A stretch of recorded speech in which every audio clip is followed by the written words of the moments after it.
છેલ્લા 24 કલાકમાં શહેરમાં કતારગામ અને કાપોદ્રામાં 2 યુવકોની હત્યા કરાઈ। મૂળ ભાવનગરના જયેશ રાઠોડે મુસ્લિમ યુવતી સાથે પ્રેમ લગ્ન કર્યા હતા। ગણેશ વિસર્જનના કતારગામ દરવાજા પાસે યુવકને ચપ્પુના ઘા ઝીકી મોતને ઘાટ ઉતારી દેવામાં આવ્યો છે। યુવકની હત્યા કોણે કરી તે બાબતે પોલીસે આસપાસના સીસીટીવી કેમેરાના આધારે તપાસ શરૂ કરી છે। હાલમાં આ કેસની તપાસ ચોક બજાર પોલીસે કરી રહી છે।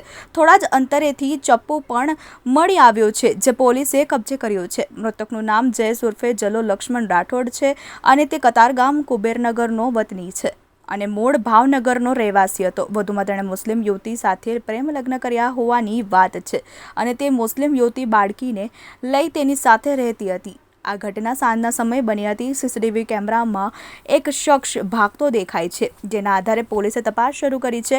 સોમવારે મોડી રાત્રે કાપોદ્રા બરોડા પ્રિસ્ટેજ ઓવરબ્રિજ નીચેથી હત્યા કરાયેલી લાશ મળી આવી હતી, જેમાં મૃતકની ઓળખ અરવિંદ રાઠોડ થઈ છે।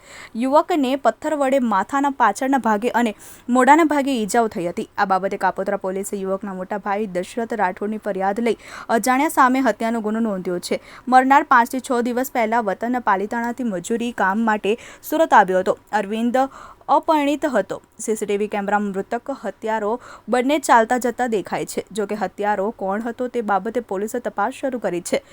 કિચેન પર મોબાઈલ નંબરથી મૃતકની ઓળખ થઈ। કાપોદ્રા બરોડા પ્રિસ્ટેજ પાસેથી મળેલી લાશ ઓળખવાની માટે પોલીસે તપાસ કરતા મૃતકના ખિસ્સામાંથી ચાવી સાથે કિચેન મળી આવ્યો હતો, જેની ઉપર મોબાઈલ નંબર લખ્યો હતો। તો આ મોબાઈલ નંબરના આધારે મૃતકની ઓળખ અરવિંદ રાઠોડ તરીકે કરાઈ હતી।